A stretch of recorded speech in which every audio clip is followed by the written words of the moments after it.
ইসলাম ধর্মের প্রথম নবীর নাম কি? আদম আলাইহিস সালাম। আদম আলাইহিস সালামের সঠিক প্রথম খলিফার নাম কি? আবু বকর রাদিয়াল্লাহু। সঠিক। হ্যাঁ, একটা তালি হবে। কোরআন শরীফে কয়টা সূরা উল্লেখ আছে? 114। পৃথিবীর সবচেয়ে বড় মহাসাগরের নাম বলো তো? প্রশান্ত মহাসাগর। সঠিক। আমরা শুনছি কি বলছে?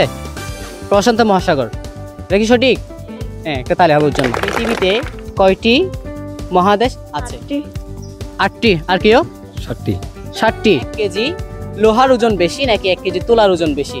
5 4 3 2 লোহার। লোহার ওজন বেশি। আর কেউ? দুটোটাই সমান। দুটোটাই সমান হচ্ছে না তো? আর কি? একজন মানুষকে বেশ কয়েকবার একই প্রশ্ন জিজ্ঞেস করা হলে সে সব সময় ভিন্ন ভিন্ন উত্তর দেয়। আমার প্রশ্ন হচ্ছে, প্রশ্নটা কি? 5 4 3 2 1। তুমি হাত তুলছো? বলো তো। সময়। সময়। আর কেউ? সময়। সময়। এখন কি সময় নিব? প্রথম কে বলছে? তুমি না? হ্যাঁ, ওর জন্য তাহলে হবে। বাংলাদেশের জাতীয় খেলার নাম কি? বর্তমানে এটি খেলাটি এখন জনপ্রিয়। কাবাডি। কাবাডি। আর কি? কাবাডি। সবাই তো কাবাডি। আর কেউ?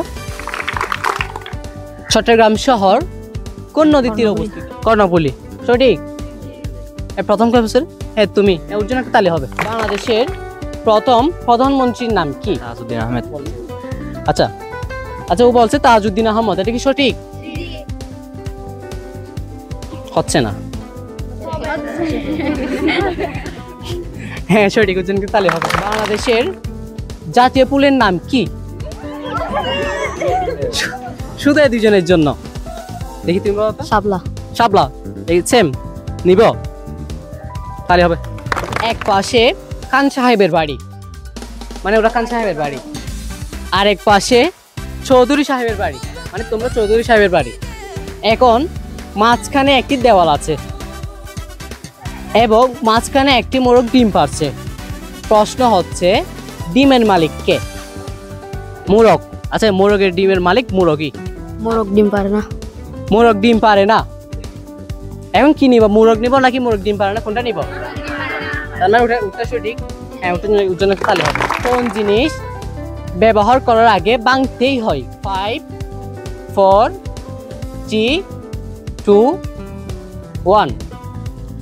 আমাকে দুইটা বলতে হবে কিন্তু উপকরণ, যেটা আমাদের নিত্য প্রয়োজনীয়। ডিম ও নারকেল।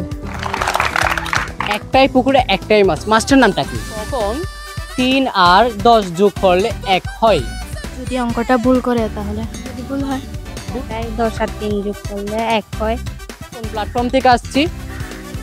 একসাথে। আচ্ছা, ধন্যবাদ সবাই। ধন্যবাদ জাগো বাসকালীকে, আমার ওই প্রিয় শিক্ষা প্রতিষ্ঠান ঐতিহ্যবাহী রায়চটা প্রেমাশিয়া আদর্শ উচ্চ বিদ্যালয়ের পক্ষ থেকে অসংখ্য ধন্যবাদ ও কৃতজ্ঞতা জানাচ্ছি।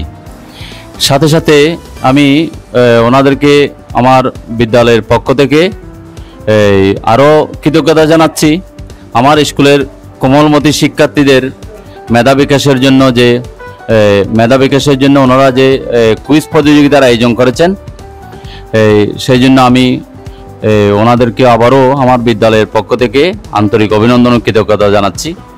আসলে জাগো বাঁশখালী উপজেলার আবহমান গ্রাম বাংলার এবং তথাকথিত বাঁশখালীর উন্নয়নের জন্য, এবং বিশেষ করে বাঁশখালীর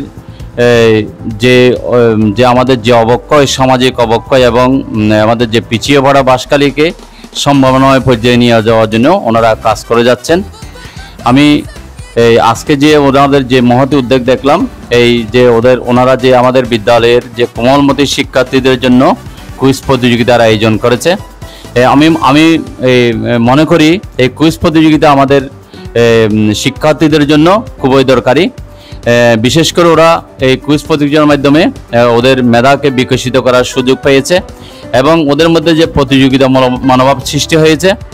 আমি জাগো বাঁশখালীকে অনুরোধ জানাবো, যে এদের যে মহতি উদ্যোগ, যে কোমলমতি শিক্ষার্থীদের মেধা বিকাশ করার জন্য যে কুইজ প্রতিযোগিতার আয়োজন করেছে, আমি যাতে প্রত্যেক বিদ্যালয়ে যাতে ওদের যে চালু করা হয়, ওনারা যাতে জাগো বাঁশখালী যাতে প্রত্যেক বিদ্যালয়ে যায় সেই জন্য আমি ওনাদেরকে বিনীতভাবে আহ্বান জানাবো। এদের মহৎ উদ্যোগকে আমি আবারও ঐতিহ্যবাহী রায়চাড়া প্রেমাশী আদর্শ উচ্চ বিদ্যালয়ের পক্ষ থেকে এবং আমার প্রিয় সংগঠন বাংলাদেশ শিক্ষক সমিতি বাঁশখালী উপজেলা শাখার পক্ষ থেকে অসংখ্য ধন্যবাদ ও কৃতজ্ঞতা জানাচ্ছি।